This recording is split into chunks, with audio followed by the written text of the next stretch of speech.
Hey everyone, welcome to the Overland Podcast. We are live with you here, and we are fixing to go live on Instagram as well. I have my lovely wife with me this evening, and Hi, very special guest. Tony is actually baby getting Peach. ready. Oh, and Peach, Peach Yes. is with us too. Tony's actually getting ready for a big week with the Budget Overland crew, and so they're fixing to head into the Ozarks Wednesday through Sunday, and are going to experience some amazing weather. I hope they have a great time.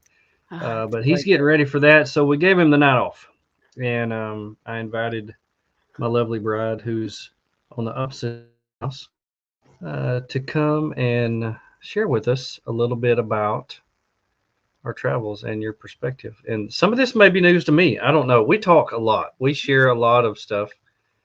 We spend a lot of time in the car together. So it's We kind of have funny. supper together every night, We almost do. every night. We do. It's kind of funny when I'm at work on Fridays. The front office ladies kid me and they're like, "Where are you going this weekend? Utah?" And I'm like, "No, we're not driving to Utah for the weekend." It's like, "Well, you could."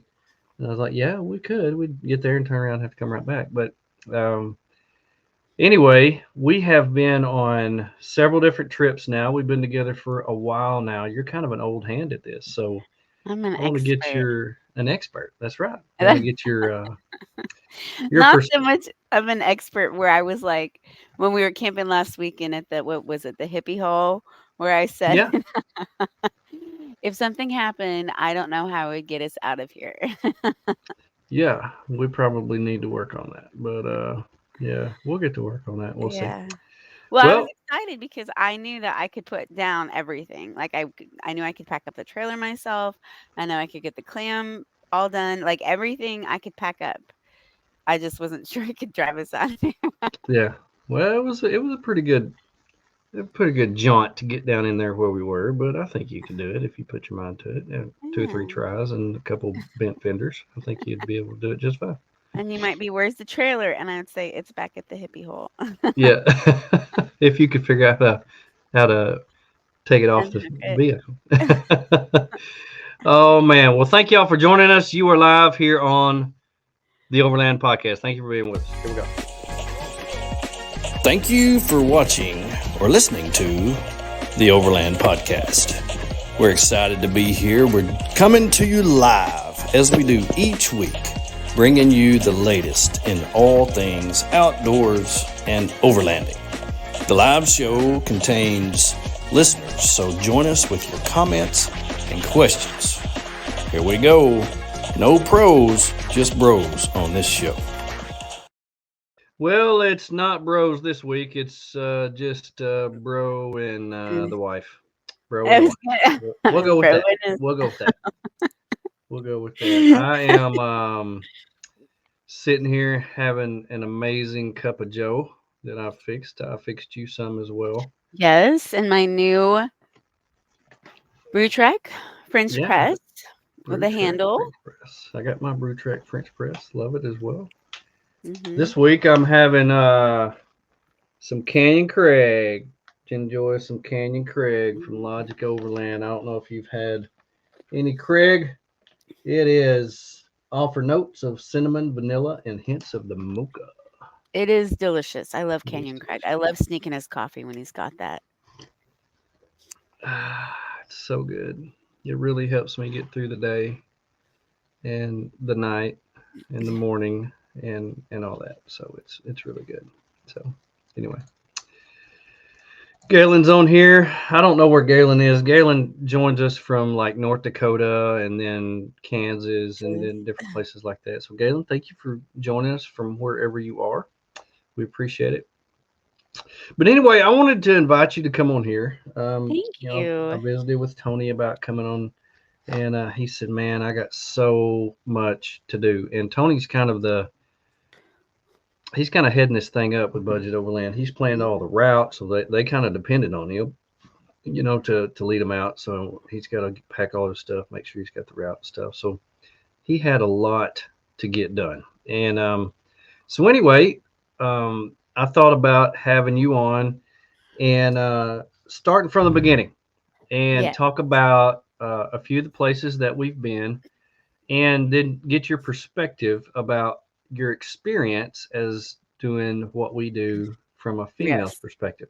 So I want to share with everybody this is the very first thing I told her. So we're getting ready to go to Santa Fe. It was our very first trip together. We were going to do this over Thanksgiving. Yes. We won't get into the whole part about her inviting herself to go or anything like that. It was just, it ended up like, okay, we're going to Santa Fe. And so I was real excited. She was real excited. And nobody can read your lips if they're listening on podcast. So anyway, the very first thing I did was went up about, it's probably about 2 weeks before we were to leave. And I carried her a box. And I said, okay, here's the deal. We have uh, a long way to go. We're going to be there for just a few days, and we do not have unlimited amount of space in the FJ. So everything you take must fit in this box. And That's my. how did that go over? It was fine because I'm used to not packing everything. That's my It box. was that's not Santa Fe. And That's this her was box. these That's and my. these pictures were taken That's her box. when I was in the middle of packing. He had finished packing and I was still in the middle of sorting everything. So that is like taking pictures of somebody when they made their bed and the person who's in the process of making the bed. It's different. It is a little different. Everything is there, and we had this discussion last week about guys who are neat and orderly. You walk by their rig, you walk by their campsite, neat, orderly. They know where things are. They know where things are. And then there's those guys who look like they stood 50 feet away and threw everything Threw that they everything had in the into back. their vehicle and their trailers. It's So so funny. two different kinds of people, but whatever floats your boat. Okay. Um, Fitting everything into the box was not a challenge. It was just that I think one of the things that I love about overlanding is you're never really sure where the day may take you and what kind of activities, because you may be overlanding in a place where one day you are in a really remote area and then the next day you decide let's drive into town for a little bit. So I was struggling with just the trying to pack for all eventualities. Are we going to be hiking? Are we going to be in the car? When are we going to be going through town? Are we going to have a datey date where I want Mm, to look cute? mm, Because that's ladies, real. That's we important. we wanna we may not necessarily be wearing our hiking clothes on our dating dates. Okay. So, that was just I mean, just winnowing down all the clothes and deciding what I wanted to take was a challenge, but I I like I don't like overpacking. It's something that it's easy for it to happen, Hmm. but it is such a hassle to have too much stuff with you and just it's spilling out of everything. Right. So I'm not so I appreciated the challenge and I knew it was a challenge. It was one of the hurdles. It was like, let's see if this girl really is marriage and dating material and see what she does with this box. I did a Yeah. very good job of fitting everything in the box. You did a great job. You And did there a was great only job. one outfit that I ended up not wearing because we didn't go on any datey dates at night. And so I'd had an outfit Right. that was a little bit too fancy for the stuff that we did. Well, I think you did a great job for your first time. Well, thank Uh, I really don't know if you've gotten better since then because you started off really on a high level. So, it's really hard to say that you've improved in your packing because it's pretty much been the same every time, because you don't know what to take. You don't know what you're going to do. Everything's kind of up in the air because I don't know that we've ever had a schedule when we've went anywhere. No, Probably Santa Fe was probably the most structured of the times that we've went anywhere. And And even so, then, it wasn't like it was structured, it was just that we'd gone through and each of us had just a few things of in order for us to really feel like we'd gone on this trip, what were the essentials? And so I know that both of us mentioned bandolier and some other like you mentioned Old Town, and I mentioned there was, oh, Chimayu, that was what you really wanted to go mm, to Chimayu, and so there were a mhm, couple of things that each of us had found that we'd put on the list of like, but we hadn't necessarily planned the day out exactly. And then when we went up to Michigan, there were certain things that I was like, these are the things that I want to make sure that we hit together so that you really get a taste of Michigan, like mm, the dune ride and sunset, on watching sunset from the bluff and a dinner out at one of the restaurants that I love or right, so, it's kinda like we come up with our list of the things that we really wanna do, but exactly knowing how it's gonna all fit together and what days it's gonna happen on, right. don't we don't know that. No, they don't. Well, a Mhm. month after that, we went to Santa Fe. We went to Big Bend at the end of the year, and that Yeah, was the first time that you had ever spent any time in a rooftop tent. rooftop First tent. time you ever done that. Yes. We lived in the FJ pretty much the entire time, Uh-huh. where the time before that we hadn't. And so that was a little bit different experience for you when we cooked all of our own meals. There was not one single time that we ate out. Mhm. That time we had to get water. We had to find places to take showers. So that Yes. was a completely different experience. And then um, over spring break, we did a go explore trip. That's where I actually proposed, and Yes. then we got married in June. And right after we got married, we went on the longest trip probably that I've ever been on. It was about 5.5 weeks. It was almost 6 weeks, where we did 13 states and lived out of the FJ a lot of the times. Stayed in family homes, stayed in camping cabins, and The we stayed FJ. actually stayed in a hotel one night. When we got kicked out of Oh, our that's campsite right. Yes. on Yeah, Lake I Superior. forgot about that. So that was that was another time where we kind of had a window of time, places that we wanted to go, and we really didn't have a plan of action, and we had to search each night for where we were going to stay. So we ended up staying in a really beautiful. Let's see, I've got a picture of it here.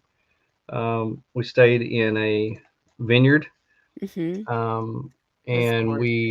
we found that on Hip Camp. That was neat. Mhm. We stayed in your family's house up in Mhm. Michigan.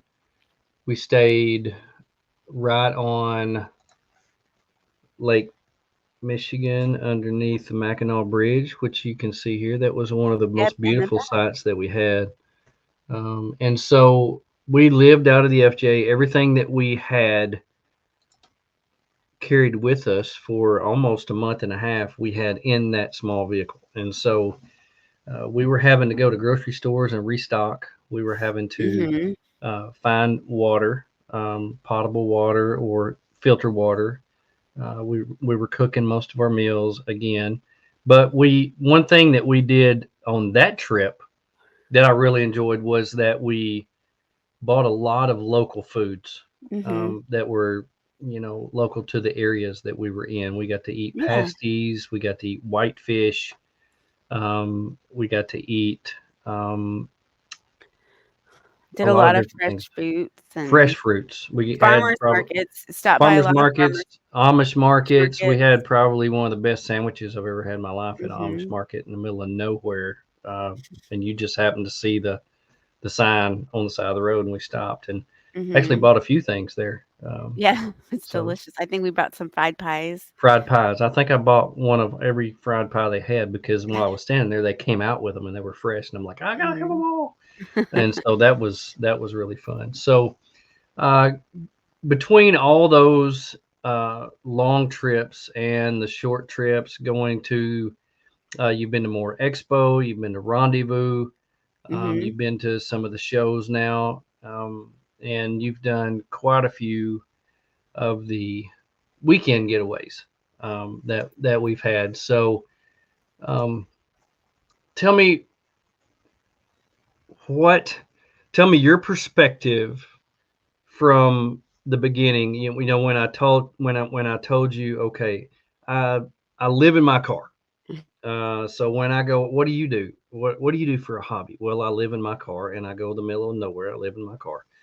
Tell me about what you thought it would be like, and then the actuality of it, and how different that was. Um, okay. What I thought what I thought it was. I had a lot of questions of like, what makes overlanding overlanding? How is overlanding different from off-roading? How is it different from camping? Like what is what you do? How is it different? I I remember one of our first dates was to the cheese store in like outside Hot Springs, I guess in Hot Springs Village.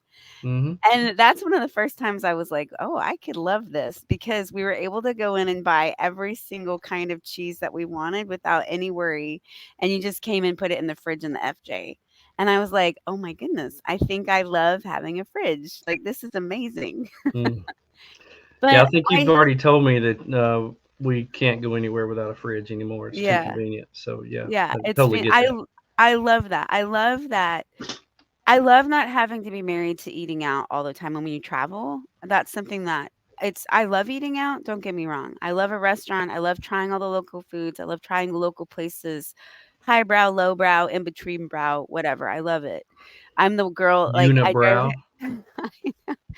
I drive Joey crazy because whenever we get to a new place, I'm like, "Ooh, I wanna try all the things," and so I'll Yeah, order way more food way than too 2 much. people can ever eat because I want all the taste.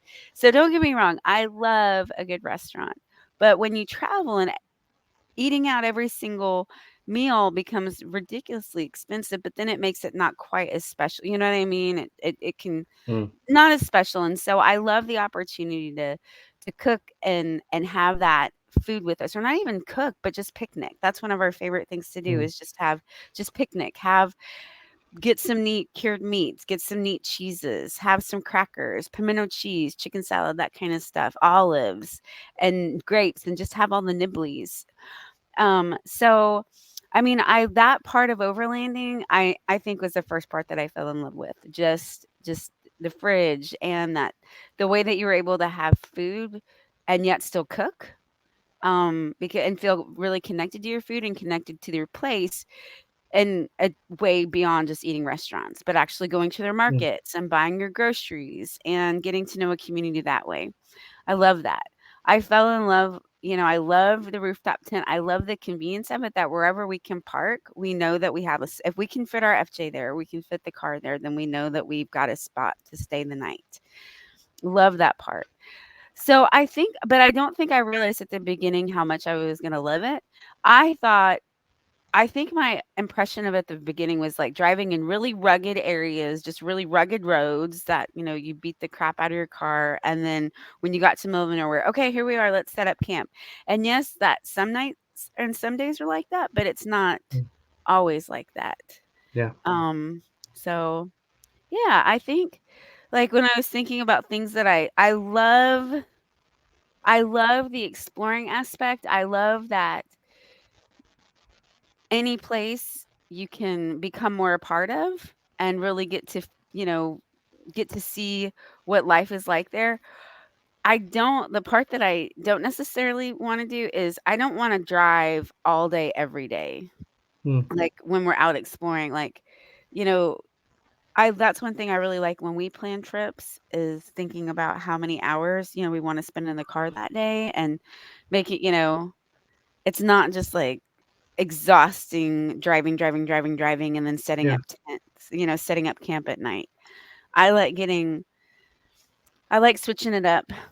I like having, the days where some days we might be in town exploring, some days we're doing a hike where we're being active, and then other days we're driving through a national forest. Or or we're enjoying all the other like canoeing and fishing.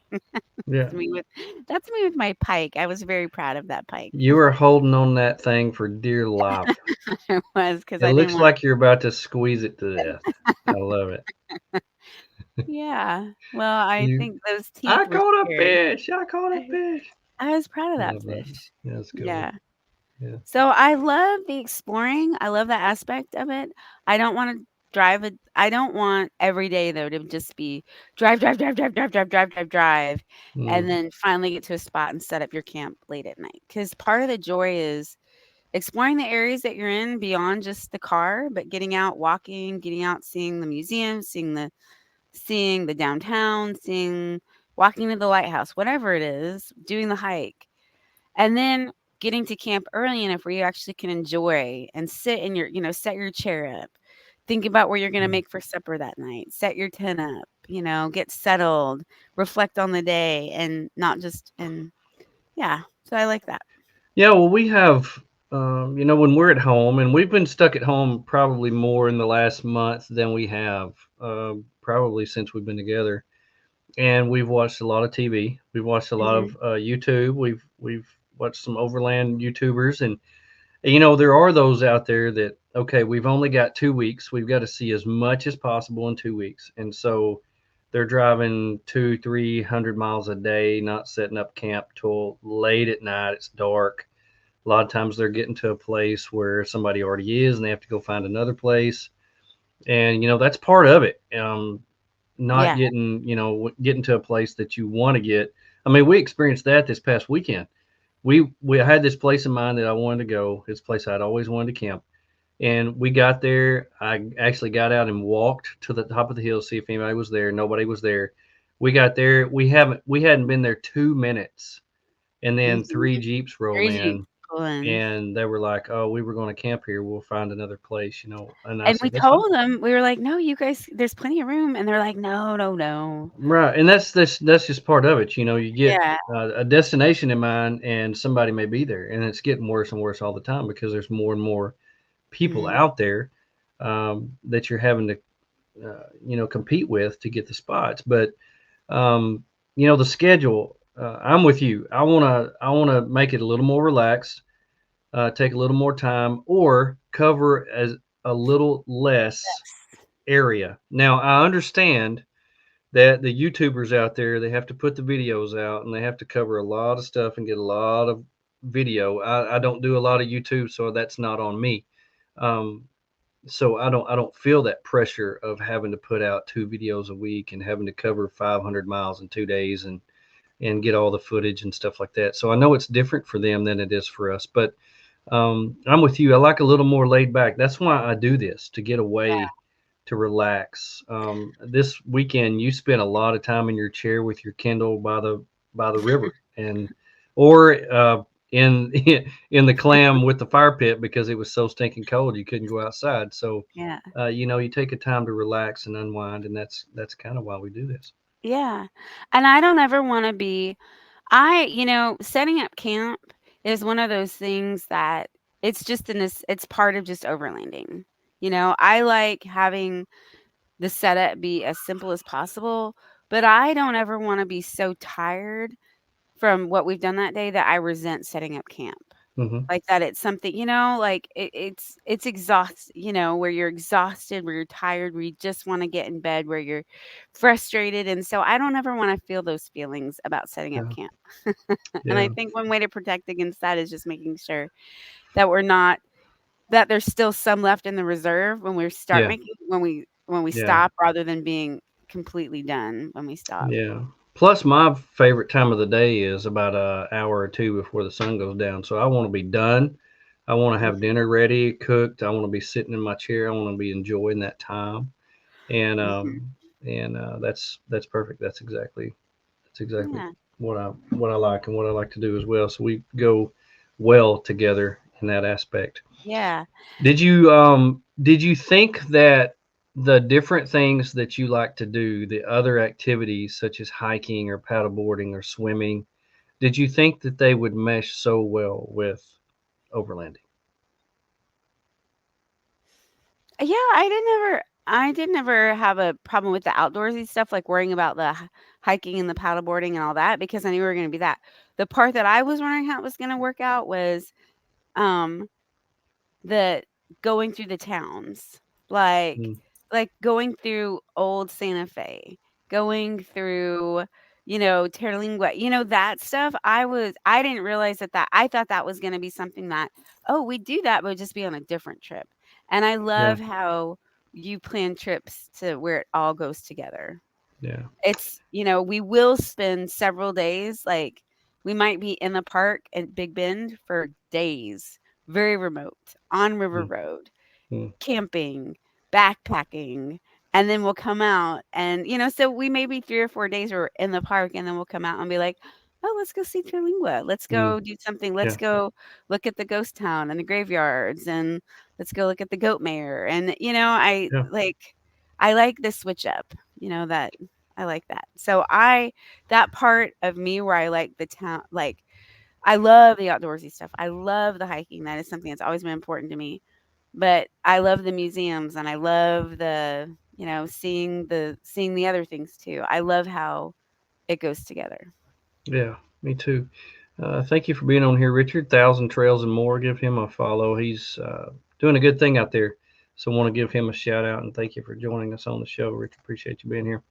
When I first started watching YouTube, gosh, long time ago, with Lifestyle Overland, it was one of the things that I really had a hard time putting my head around because when I thought of overlanding, and this was back when everybody was trying to define what it was. It's pretty much just vehicle based camping, but everybody was trying to put words on it and attach words to it to give it meaning, and trying to make it be this or that when it was pretty much just an all encompassing uh, way of life. And we were watching Lifestyle Overland. If you watch their videos way back in the day, they would go on trails and they would end up in this little town, and they would walk through the town and they would show the history of the town, tell the history, and they would see all the cool things in the town, and then they would stop at a little roadside cafe and eat and show their food and all the people that they talked to and different things like that. And I kept thinking in the beginning, I had no idea that this was part of overlanding. This doesn't make any sense to me. These are the most popular people that are out there. They have more followers than anybody, and so you would think if they're the most popular out there, they have the most followers than anybody, then they're really setting the definition of what overlanding is. And it's not just going out there and doing, class 3 or rapids, or going over the toughest rock trails anywhere or anything like that, and going back in the middle of nowhere and never seeing another person for 7 days. No, they're actually coming out into towns and exploring towns, and they were teaching their daughter about the history of these places, and the value that these little towns had, and seeing all the little things that they had to offer. And that was really tough for me to put my mind around in the beginning, and really um, accept that, I guess you might say. But now that I've done it, it's something that I love, even more than I ever thought I would. Because when before we went to Santa Fe, I researched everything to the nth degree. I researched all the food, the Mhm. coffee, the national parks that were around there, the little towns. We went up to, what's the name of the little Chimayu? Chimayu, and saw the history of the churches there. We went downtown. We went to uh, the what was the name of that There's cafe? Carson National Forest. Oh, the Tin Cup Cafe? No. It was the Tune Up, the Tune Up Yeah. Cafe, and we actually liked the Tune Up Cafe so much that we went there more than once, because it was local New Mexican food. We actually went to the grocery store 3 times to make sure we got enough green chilies and chicharrones and everything. So it was, spending time in the city was fun for me. Mhm. It was really cool. So Richard chimes in. Love coming off the hiking, kayaking, and off-road trips to hole in the wall restaurant and small town. Best Exactly. foods ever. That's So that's true. true. So true. And you'll end up putting that on your map. You'll end up making a waypoint on your map for little small towns with good places to eat that you'll want to go back to, just like you do the good campsites. So, Oh, yeah. Okay, that just reminds me. So, we just went camping at Woolham this last weekend with Old Man Fish Camp, and mhm. and then so right in the town, there's that gas station, Haskell's Place, and uh, so in St. it's Joe.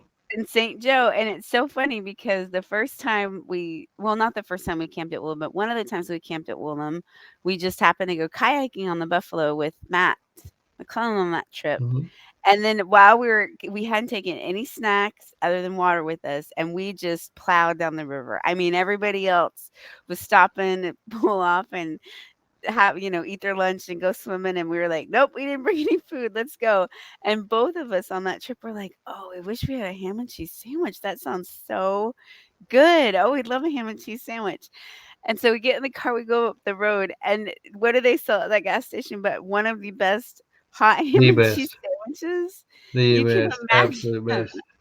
And so now it's become our thing whenever we leave Woolham, we stop off, either coming or going, we'll stop off and usually we'll split a hot ham and cheese sandwich Yeah, we at did one of the little on hole in the Sunday. wall. We actually had to beat the church crowd there on Sunday coming out because we wanted Yeah. a hot ham and cheese sandwich.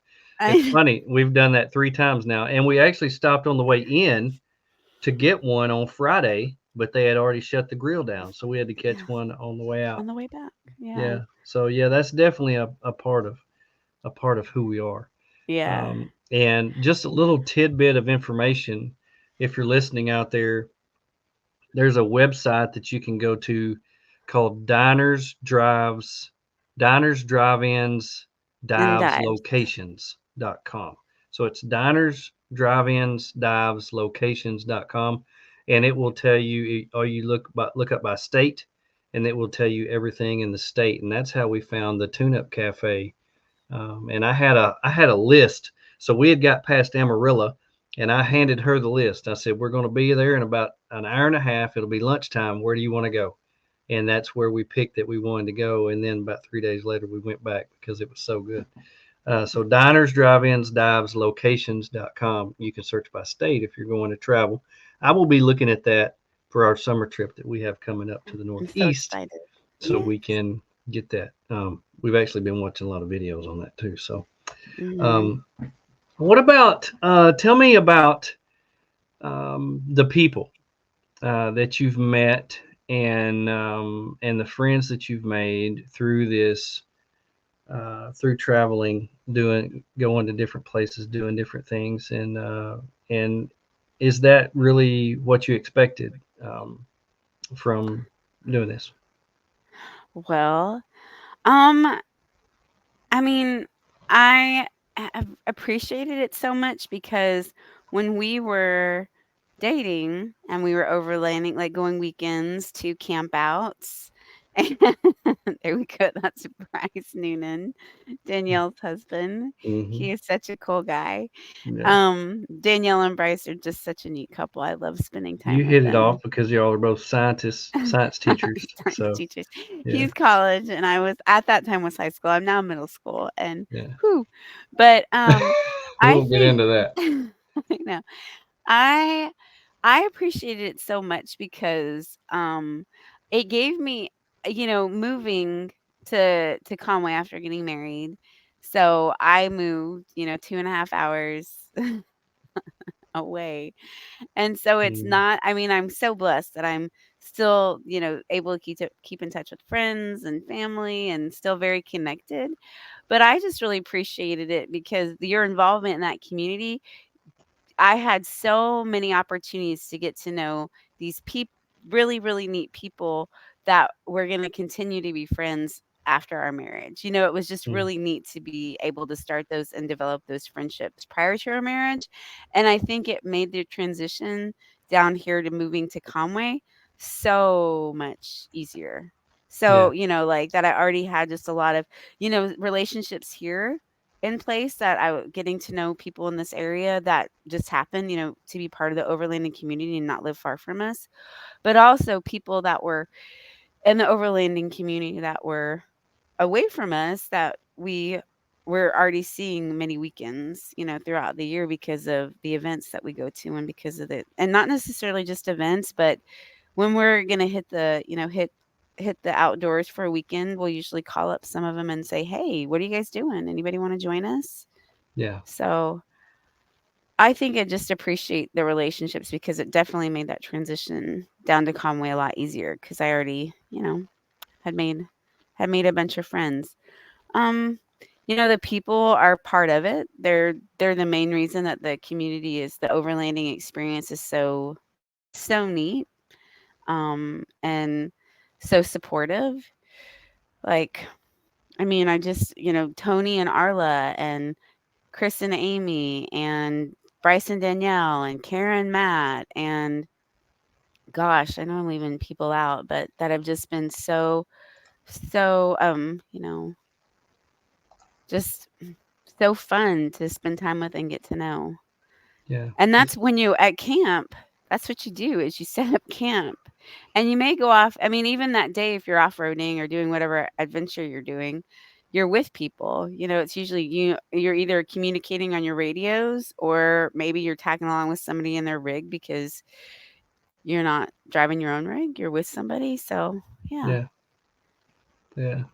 That's pretty cool. How and I look back over the people that I've met Mm, over the years, and it's incredible to see how lasting the friendships are, and how tight the bonds are, and how we look forward to seeing each other. A lot of times we don't see each other 3 or 4 times a year, but and so those times are pretty special.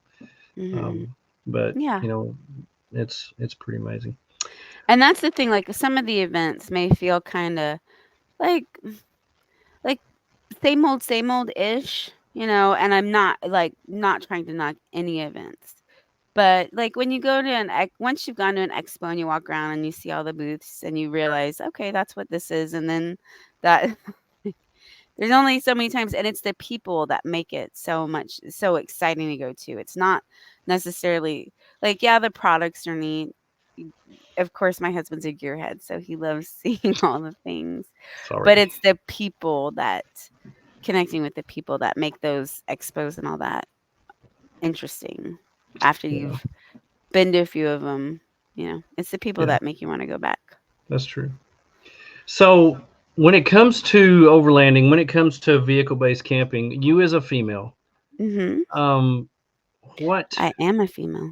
would you, what would you, what do you say your needs are? What would you say that you need to be comfortable to have a good time, or what would you say that you would change Oh, okay. What do I to need to make be it better? comfortable? Hmm. Okay, what do I need to have comfortable to have a good time? I need I need a fridge. Yeah. I need I need things that are not difficult to put together that I can put together, but I need a chair where I can sit and relax and that's comfortable for me but not crazy to put together and not Mhm. and Easy then not setup. easy Easy setup. setup. Yeah. Yes. Um Do you I feel that need our setup is pretty easy? yeah, it is. Yeah, it is, and I appreciate when I like knowing like what I can do. Like last time, like this last weekend when we were camping, I was like, let me put the clam up by myself because I want to know that I can do it. Like, because Joey, when he's so adept at everything and he'll put everything up to for camp really fast.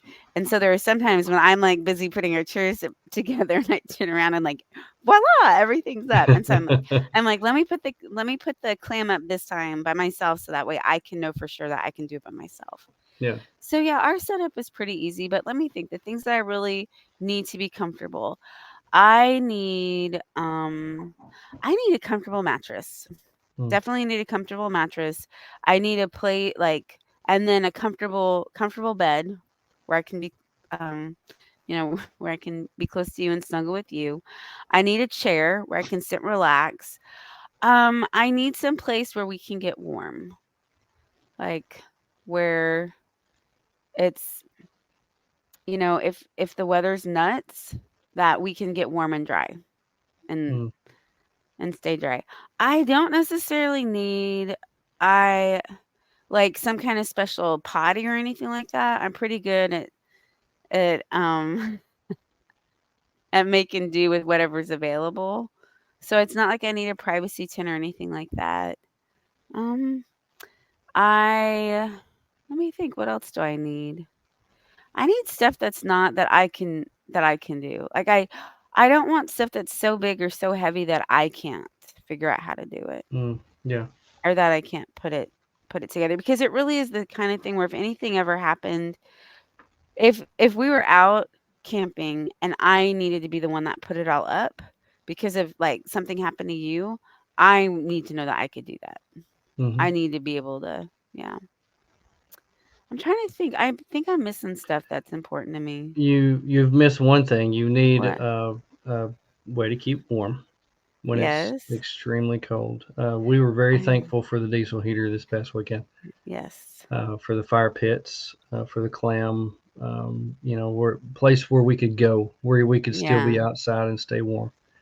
Yeah. Um, It yeah. is. That's one thing. If you at whether it's a diesel heater at night or whether it's making sure that the sleeping bag or whatever sleep system we have is rated to however cold it's going to be, being able to get warm is it's Mm, miserable. It is really miserable to spend a night outside when you cannot if your feet are freezing, if you can't get warm.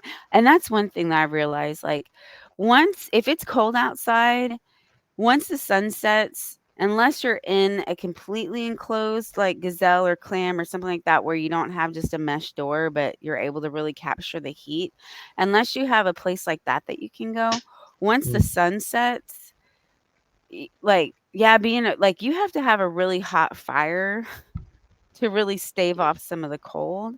And so once the fire go, it's really not that fun to try to stay warm. And yeah. so I'm more likely to try to go find my bed and read in bed than I am to try to stay for a couple of hours freezing. Yeah. Yeah. So True.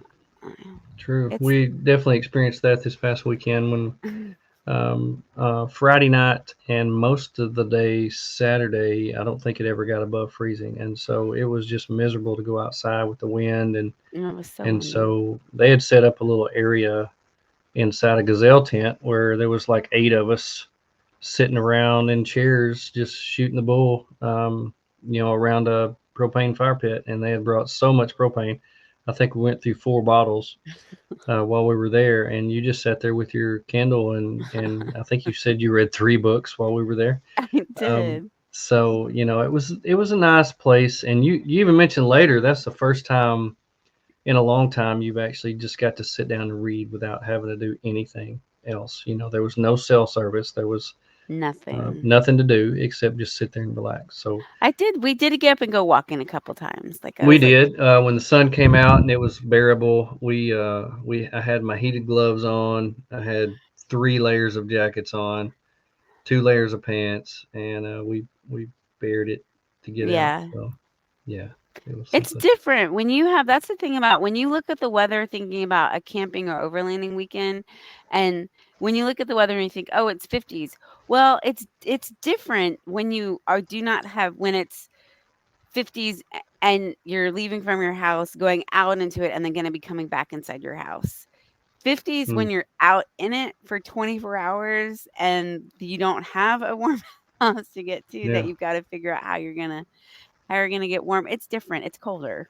You know, Yes. it does not feel the same. It does not feel the same when you've been True. Very in it true. for a while.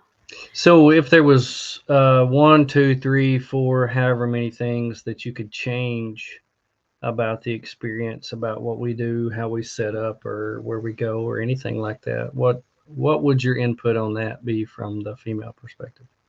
What I would do differently? Yeah. Um, I'm always about like, I don't want camp to take super long to set up. I don't want camp to take super long to break down either. Mm-hmm. If that's because especially if we're gonna be moving each and to a new location, or if we're camping in the FJ and we're going to be exploring, even if we go back to that same spot to camp that night, we still have to pack up the FJ so that way we Hmm. can do whatever trip we're going to do. Maybe we're driving to a trailhead, or maybe we're driving, like through a national forest, whatever it is.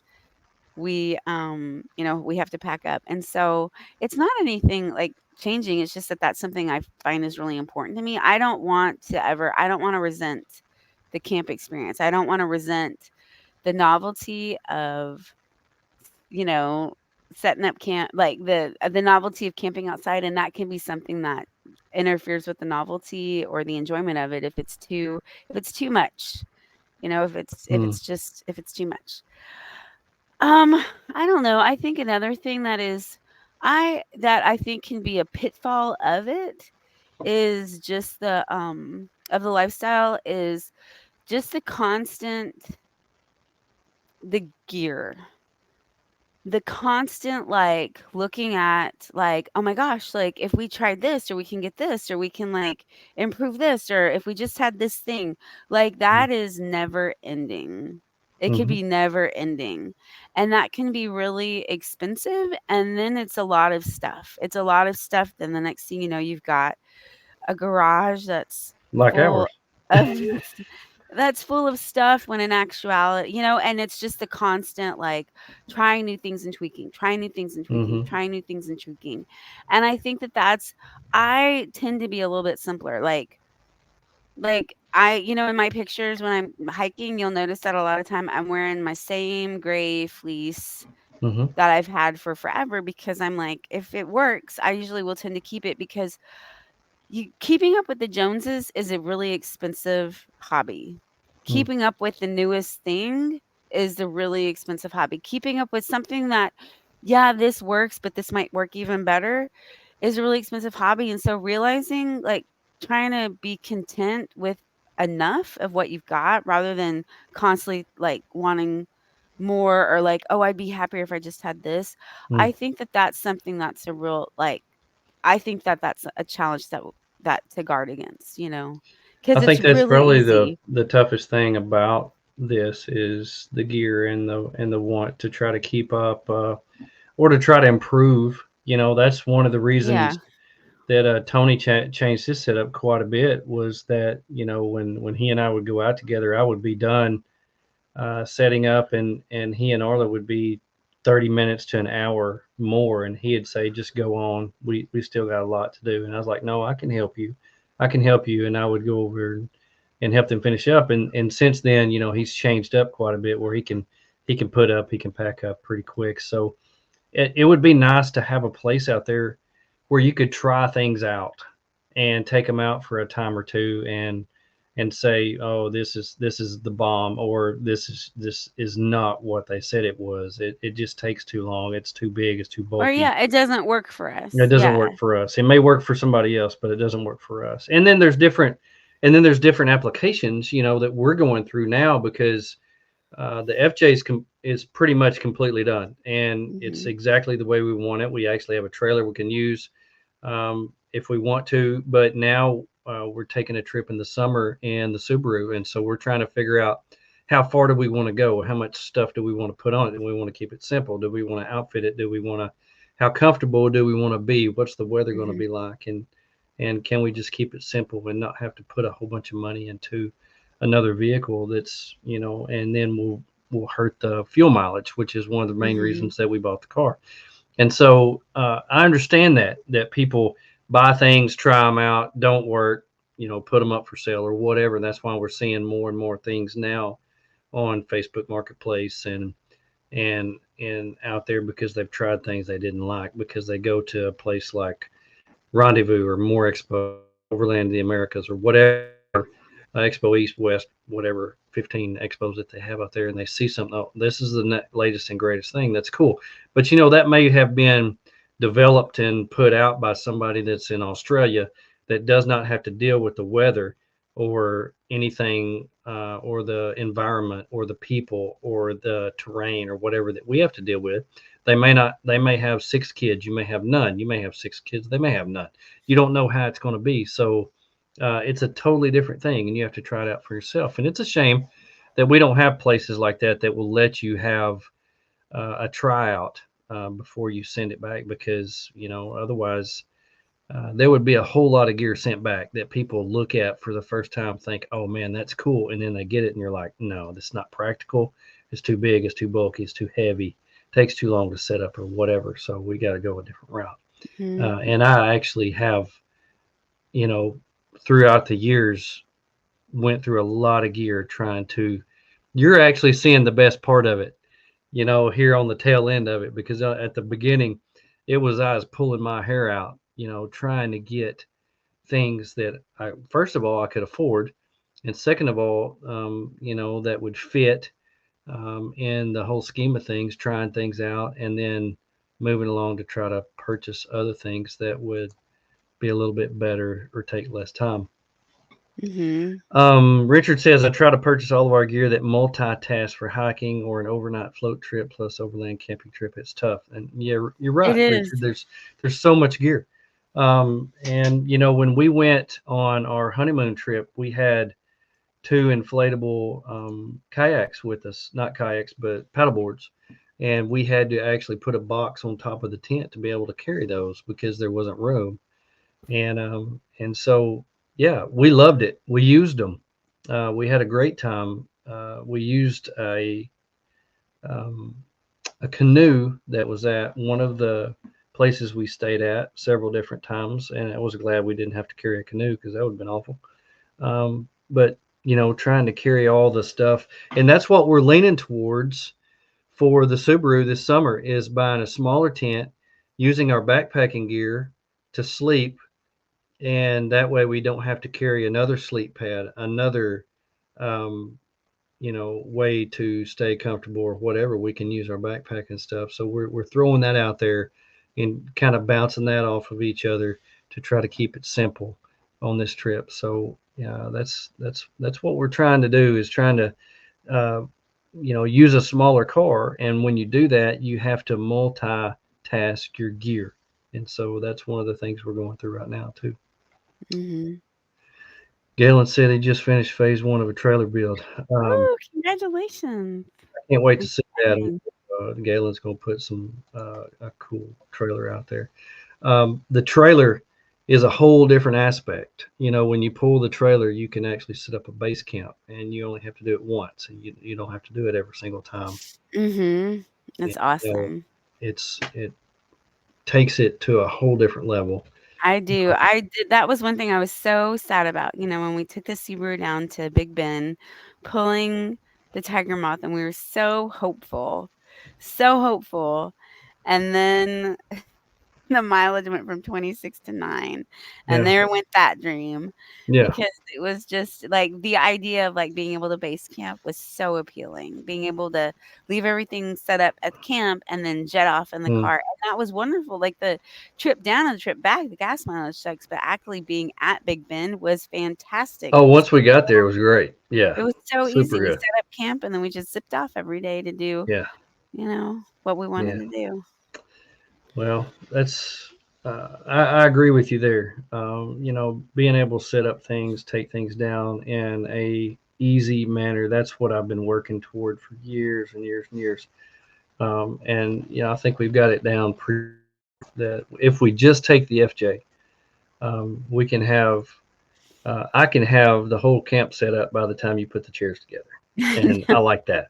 So I fast. think that's perfect. It He's doesn't like, take "Pop, long at all. pop." Yeah, Yeah, pop, pop, fizz, fizz, odor, there loop. we go. Yes, There we go. it's And he good. can have dinner made, and he can have And I can be started on dinner. I can't have dinner made by the time you get the chairs put together. So, yeah. uh, it's fun. It's fun. So, It is. planning our next trip is really fun. We've actually got several in the works. This coming weekend, we're going to be in Northwest Arkansas. We're going to the Polar Bear Camp out in Siloam, Mhm. and then in 2 weeks, we're going to be backpacking. The longest trip that we've done to date.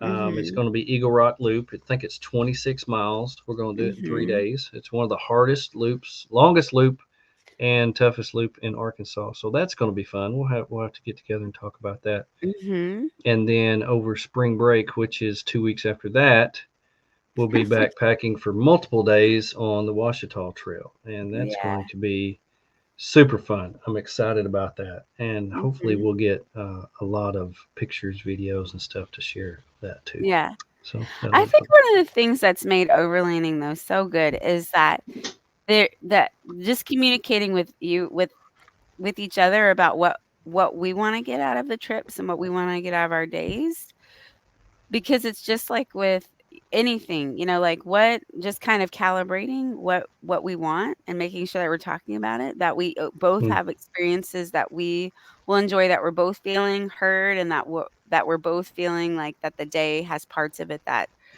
are for us. hmm And don't get me wrong, 99% of the stuff that we wanna do completely overlaps. hmm But I think when we like, just thinking about the backpacking, like, we've had to have that conversations like, "Okay, how many day how many miles do you wanna get done in a day? How many miles do I wanna get?" Yeah, Yeah, oh, yeah, the water levels, exactly, Richard, yeah. yeah. That That's that depends on if we go there or not. We may have to. Mhm, Our backup plan is to do Buffalo River Trail. So if the water's too high down on Eagle Rock, we'll be mhm, doing the Buffalo River. So we're definitely watching that. And there's a couple other people that we're going with who's actually done it before. So that's going to be fun. I think yeah, we've got a bunch of new gear to try out. It's going to be super neat and super cool. But the big trip this summer, we're planning on going up into the Northeast, up into Virginia, Vermont, Pennsylvania, New Hampshire. Maine, maybe Canada, and so um, that's the one we're going to take the Subaru on. And so we're probably going to do some camping cabins, probably do some hip camp stuff up there. If the weather's nice, we'll be staying in a tent, enjoying life out under the stars. And if it's raining like it does a lot of times up there, we'll probably be finding some shelter. So just trying to plan that and figure out where we're going to go, what we're going to do, our time limit on when we have to be back, and things like that is kind of where we're at on stuff like that. We don't have an agenda so far. I like that. I'm listing some things that I want to do, and so we'll figure out what we're going to do, and we're also planning 2025 stuff already. So getting ready to do something across the pond, and I'm really excited about that. So I that'll be cool to talk about and plan and think about and figure out what in the world we're going to do. But Mhm. it's been fun. It's been fun up to this point. I'm glad that you're not ready to quit me just yet. No, of course not. My goodness, babe. I love it. I love our life together. I Yeah, love how everything's an adventure. it And I is. love going out with you and seeing all the stuff and doing all the things, and I love coming home. Yeah, So, yeah. me too. Well, I want to thank you for being on here with me. The time has Thank flown you. by. We've talked about a lot, and I appreciate you giving us your perspective on everything that we've done and have coming up, and that was nice. Really Well, enjoyed thank you that. for having me. I want to thank Okie Overland, Logic Overland, Steadfast Overland, and Blackbeard Firestarters are coming on to sponsor the Ooh, show. Pretty excited ooh. about that. If you need anything out there, Overland outdoor related, check out okie-overland.com. Some of the best guys that you'll ever meet, the best coffee you'll ever drink. Logic Overland, beard oils, and everything you need from Steadfast Overland and others. We appreciate y'all being here and sponsoring the show. Thank y'all for joining us. We'll be back same time, same channel next week. Until then, look out for number one. Don't step in Zone number 7, two. number 2. We're out.